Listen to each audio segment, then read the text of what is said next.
كلها دروس نافعة، وكل المدرسين عندهم أهلية للتدريس وعندهم خير.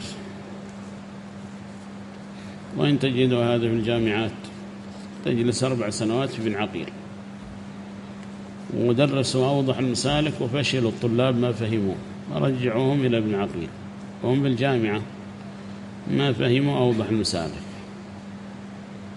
فلله الحمد درسنا في دماج واستفدنا جميعا، واستفاد الشيوخ الذين كانوا يحضرون من أمثال الشيخ فتح وغيره، الشيخ محمد العزازي وغيرهم ممن صاروا شيوخ علم وصاروا مستفيدين في اللغة العربية وعندهم خير كثير.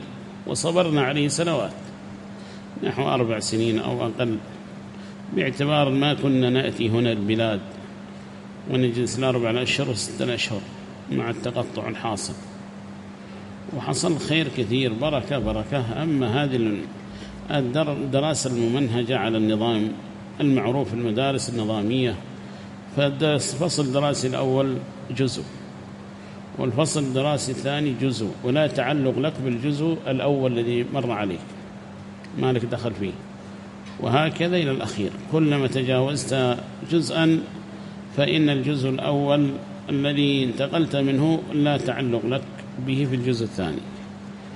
هل هذا يستفيد بها الطالب إن لم يجتهد اجتهادا خاصا؟ ما يستفيد. وهكذا غير ذلك من المواد، وإخواننا يدرسون كتب طويلة وربما في وقت قصير، سواء كان في اللغة أو في العقيدة أو في الأصول.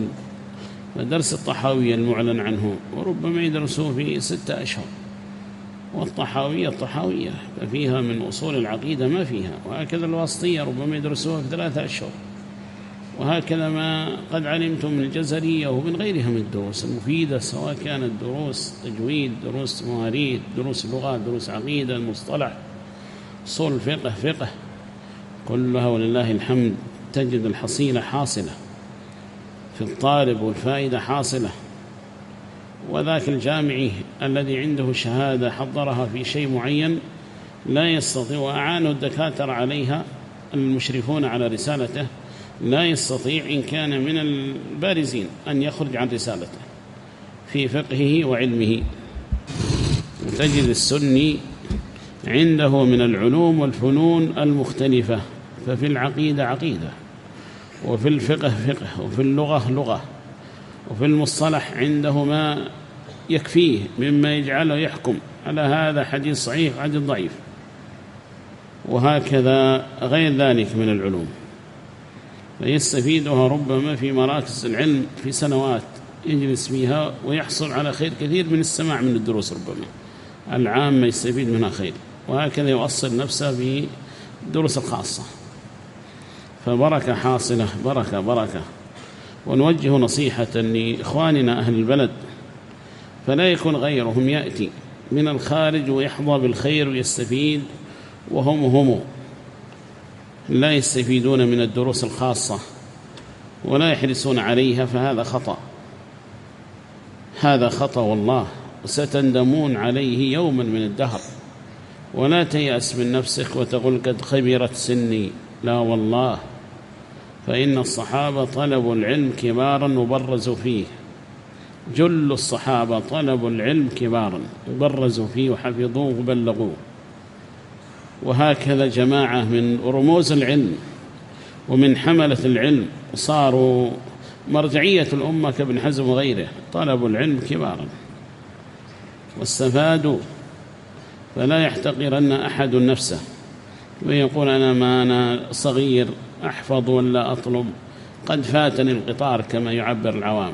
لا والله ما فاتك أبدا، اجتهد، ولكل مجتهد نصيب، وستجد ما قد قدره الله لك سبحانه وتعالى من الخير. وستجتمع بأناس ربما تكون أفقههم عند حضورك في بعض المجالس، وتفتي الناس، تذهب حجا وعمرة وغير ذلك، أحكام الصيام وغير ذلك، الصلاة والوضوء والطهارة والعقيدة، وإذا بك أنت المبرز في ذلك المجتمع الذي أنت فيه، والناس ترجع إليك، أنت الفقيه.